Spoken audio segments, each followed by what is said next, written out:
কোনো রাজনৈতিক দল জোটভুক্ত হয় অন্যান্য দলের সাথে, সেই ক্ষেত্রে সেই নিবন্ধিত রাজনৈতিক দল তার নিজস্ব প্রতীকে নির্বাচন করতে বাধ্য হবে।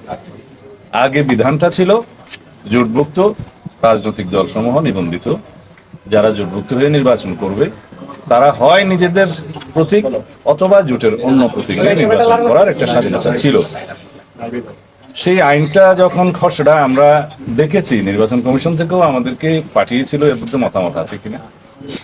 এখানে অনেকগুলো সংশোধনী আনা হয়েছে, প্রায় প্রত্যেকটা সংশোধনের সাথে আমরা একমত পোষণ করেছি। যেমন না ভোটের ক্ষেত্রে, তারপরে প্রার্থীদের জামানত বৃদ্ধি, এবং নির্বাচনে যদি কোনো অনিয়ম হয় সেই ক্ষেত্রে নির্বাচন কমিশনের যে এখতিয়ার বৃদ্ধি, ইচ্ছা করলে যে পুরো নির্বাচনটা বাতিল করতে পারে সেই এলাকার, সেই নির্বাচনী এলাকার ইত্যাদি।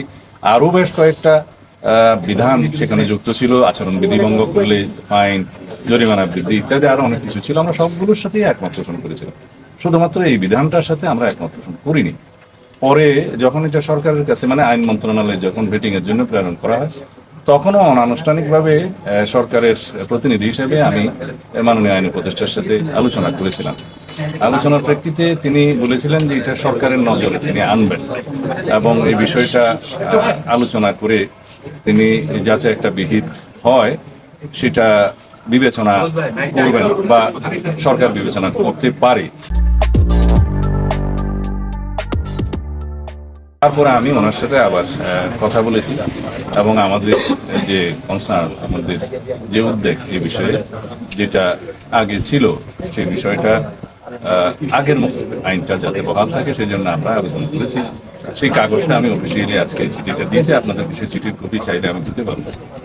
নির্বাচন কমিশনের, প্রধান নির্বাচন কমিশনের কাছেও আমরা দলের পক্ষ থেকে মহাসচিবের স্বাক্ষরিত একটি একই চিঠি কয়েকদিন আগে, দুদিন আগে আমরা পাঠিয়েছি, সেটা আপনারা নিশ্চিত দেখেছেন।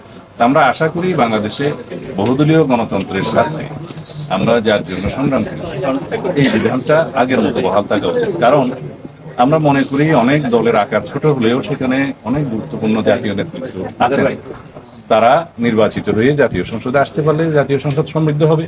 বহু দলের, বহু আদর্শের, বহু মতের রাজনৈতিক দলের প্রতিনিধিত্ব থাকলে সেই জাতীয় সংসদটা সমৃদ্ধ হয় এবং সমগ্র জাতির পক্ষে কথা বলা যায়।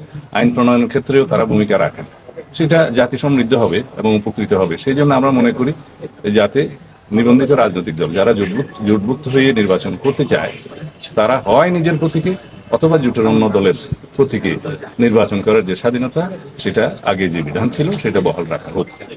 সবার আগে সব খবর পেতে চ্যানেলটি সাবস্ক্রাইব করুন এবং ফলো করে বেল বাটনটি চাপুন।